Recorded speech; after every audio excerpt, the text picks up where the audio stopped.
The first thing they noticed was her hands. Not her rifle, not her kit, not the way she moved through the staging area with the kind of economy that comes from doing something 10,000 times until motion stops being thought. Her hands, small. Someone said it out loud. Donnelly, from 3rd Platoon, loud enough that the men around him heard, and a few of them laughed, and nobody told him to stop. Sergeant First Class Aldridge watched it happen from across the hangar and said nothing. He was the kind of man who filed things away. He had been filing things about Donnelly for 6 months. The woman's name was Sergeant Tara Kessner. She had come up from Fort Bragg on a temporary assignment attached to 2nd Ranger Battalion for a joint exercise that had, 3 days before her arrival, stopped being an exercise. She was 29 years old. She stood 5'4" in her boots. She had qualified expert on every weapon system she'd been handed since she was 22, and she had the kind of stillness that either read as calm or emptiness, depending on whether you were paying attention. Most of the men in that hangar were not paying attention. The mission brief came at 0200. A Canadian Special Operations Forces unit, Joint Task Force 2, 2 4-man teams, had gone dark in the Panjwai district southwest of Kandahar. Last known position was a ridge compound they'd been using as an overwatch point for 72 hours. Communications cut out at 2340 local. No distress beacon, no exfil request, just silence, which was the kind of silence nobody wanted to interpret out loud. The Ranger element was 12 men plus Kessner, who was attached as the team's advanced marksmanship support, a designation that some of the men understood and some of them didn't, and the ones who didn't had spent the last 2 days finding ways to make the point. Donnelly was the loudest, which was typical of men who sense that something is shifting and want to stop it before it goes further. He wasn't stupid. He just wanted the room arranged the way rooms had always been arranged for him, and Kessner's presence was a rearrangement he hadn't agreed to. "She's going to slow us down," he said the night before the brief. He said it to Ruiz and Falk, and 2 others whose names matter less. He said it as a statement of fact, the way men say things when they want agreement and are testing who will give it. Ruiz said nothing, which was how Ruiz usually answered questions he didn't want to answer. Falk said, "She shot a 498 out of 500 on the qual range this morning." Donnelly said, "That's the range." The brief ran 40 minutes. Kessner sat 3 seats down from the mission commander, Captain Stellan, and took notes by hand in a green pocket notebook with a mechanical pencil. Nobody sat next to her. There was an empty chair on either side, which she either didn't notice or had decided not to notice, and those 2 possibilities were quite different from each other, but produced the same external result. Stellan walked them through the imagery. The compound, the ridge approach, 2 possible exfil routes depending on what they found. The weather window was narrow. There was a front moving down from the north that would ground the helicopters within 6 hours of insertion, and that window had to be respected absolutely.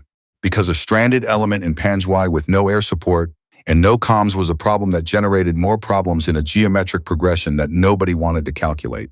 "Questions," Stellan said. Kessner raised her hand. Donnelly, sitting 4 seats to her right, actually made a sound. Not a word, a sound. "The weather front," she said. "The timeline on the brief says 6 hours. The meteorological data in the annex puts the front moving faster. The isobar spacing tightened in the last satellite pass. I'd put the hard window at 4 hours, maybe 4.5. Stellan looked at her for a moment. "You've read the weather annex. I read everything they give us." Stellan looked at the intel officer, a young lieutenant named Graves, who had the expression of someone who had just been asked a question on an exam he thought was multiple choice, and discovered it was essay.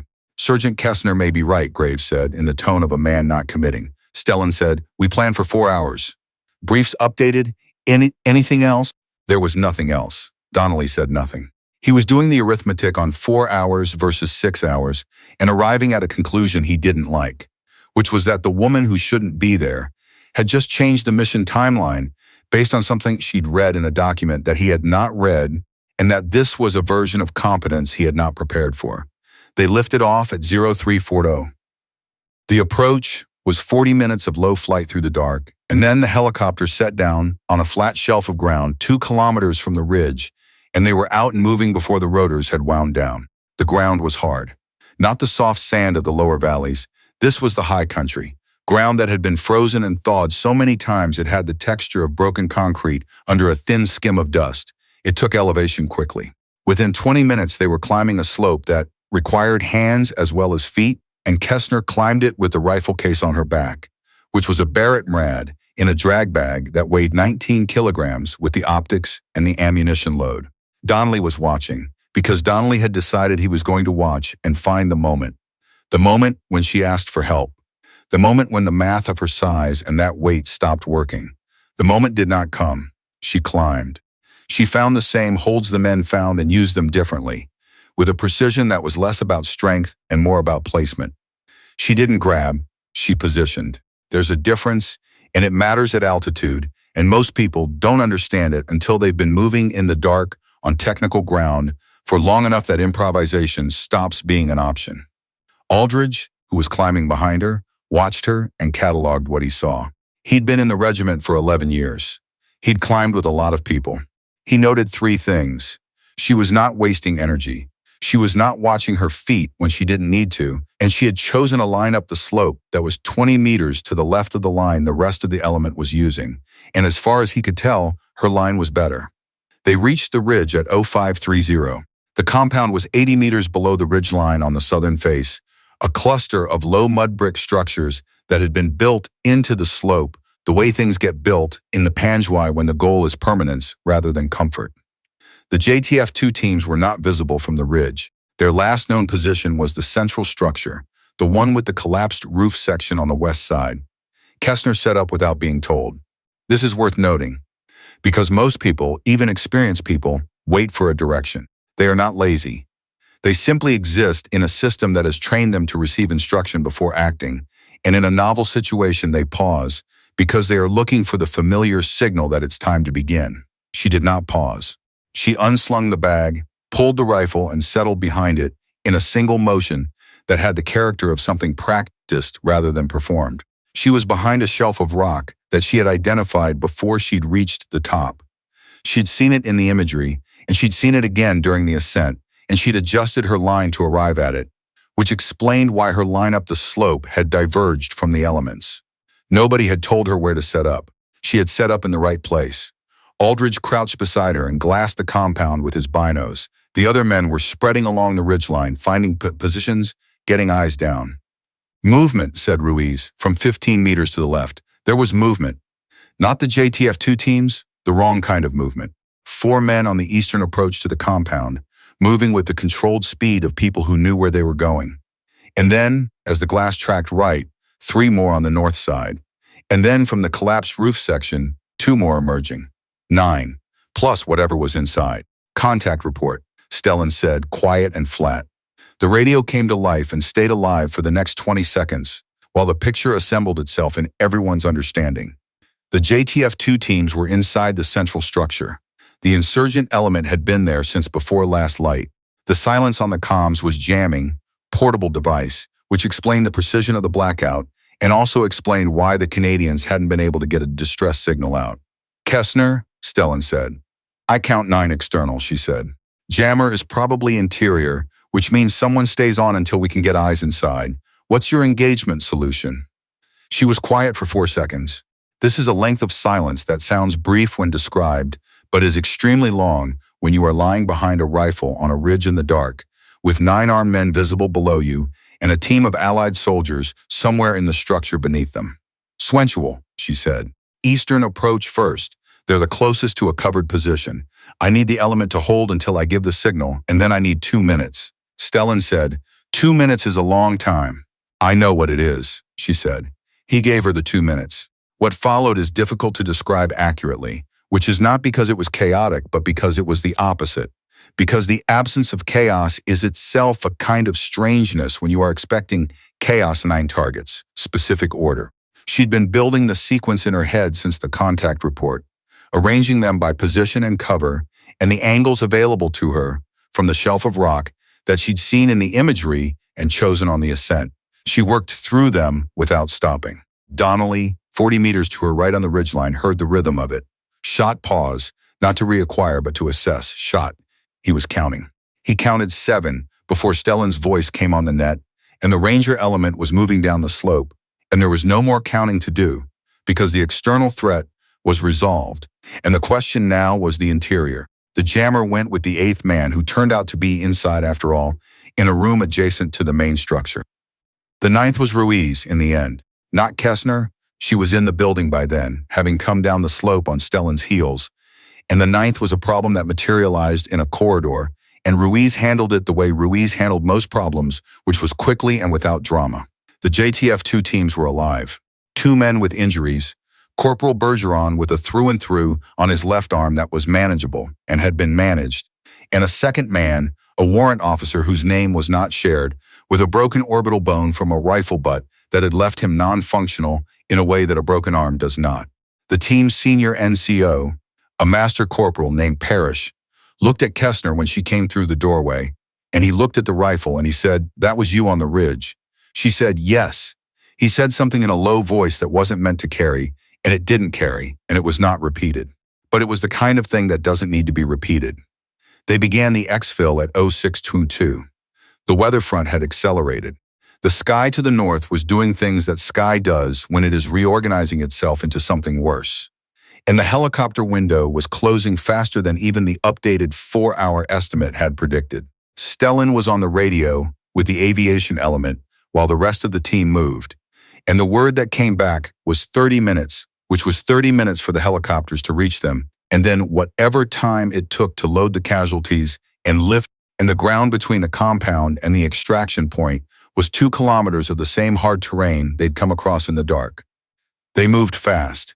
Bergeron could move himself. The warrant officer, call sign 32 actual, could not, or not quickly, and he was 190 pounds of equipment, an unconscious man who had to be carried in a way that did not worsen the orbital injury, which placed a constraint on how he could be positioned. Kessner slung her rifle and took a corner of the litter. Donnelly was on the opposite corner. He did not say anything.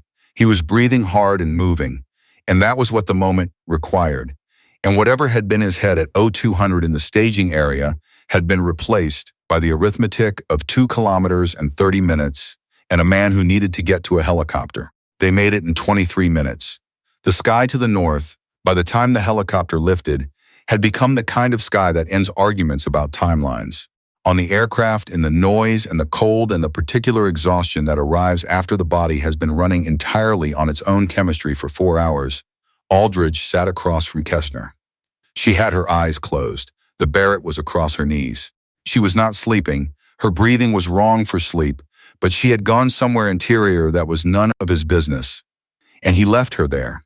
He was thinking about the compound, the sequence, the 2 minutes. He was thinking about the imagery she'd read before the brief, the weather annex that she'd read, the line she'd taken up the slope. Aldridge had spent 11 years trying to learn how to read a tactical situation the way you read a page, not word by word but whole, in a single intake. He knew a handful of people who could do it. He was thinking, without wanting to think it, because it was uncomfortable and inconvenient and required revising on things he'd considered settled, that Kessner was one of them. Donnelly was on the other side of the aircraft. He was staring at the floor of the helicopter. He had the look of a man who has been carrying a particular idea for a long time and has just discovered that the idea was lighter than he thought, not because it grew smaller, but because something else in the room turned out to be heavier. Nobody said anything on the aircraft. There's a version of this story that ends with a speech. With Donnelly walking across the helicopter bay and extending a hand and saying something that acknowledges what the silence was and what the 2 minutes meant. People want that version. It is a better ending in certain ways. Cleaner, more conclusive, the kind of resolution that allows everyone to go home with something named. It didn't happen that way. What happened was, 4 days later, at the after-action debrief, Donnelly gave the contact report. He gave it accurately. He described the ridge approach, the compound, the 9 external contacts. When he reached the engagement, he said, Sergeant Kessner engaged the external element sequentially, 9 rounds, 9 contacts, cleared the field for the assault element. He said it the way you say a fact, with no addition and no omission. In a room full of people who understand what it means to say a fact without addition or omission, that is enough. Aldridge wrote his own section of the debrief separately and submitted it through his chain. It was not ceremonial. It was specific and accurate and attached to a recommendation that used language Kessner would not see for several months.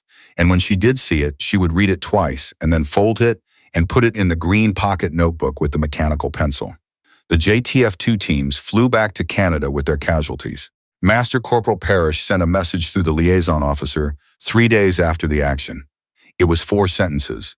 The last sentence said that Bergeron, who was going to be fine, had asked who the shooter on the ridge was, and when Parrish had told him, Bergeron had said he wanted to write a letter, and Parrish wanted to know if that was permitted.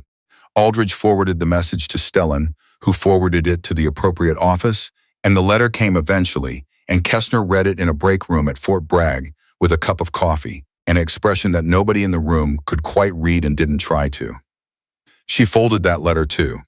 There are women in this institution who carry whole filing cabinets of moments like this, moments that were supposed to be impossible, that happened anyway, that were acknowledged in 4 sentences, or a debrief fact, or a letter from a man with a broken arm who wanted someone to know. They carry them without being asked to and without making a point of it, because making a point of it would require time and energy that they have allocated elsewhere. Kessner went back to her unit. She qualified on 2 new systems in the 6 months following and added a notation to her record that most people don't add before 35. She did not talk about Panjwai to anyone who hadn't been there. Donnelly deployed to a different theater 8 months later. He was promoted the following year. His record does not mention the ridge or the 2 minutes or the woman who climbed the slope with 19 kilograms on her back and picked the better line. Her record does. The compound is gone now, not from the action, but from time, which does what it does to mud brick in a district that does not have the resources or the interest to preserve the things that happened in it. The ridge is still there. The rock shelf is still there. The one she'd seen in the imagery and aimed for on the ascent and settled behind before anyone told her to. The ground doesn't know what happened on it. Ground never does. That's the thing about this kind of work. The place holds none of it. The meaning is entirely in the people, and most of the people don't talk about it, and a few of them write 4-sentence messages through a liaison officer, and one of them folds letters into a green pocket notebook with a mechanical pencil and keeps moving, keeps climbing.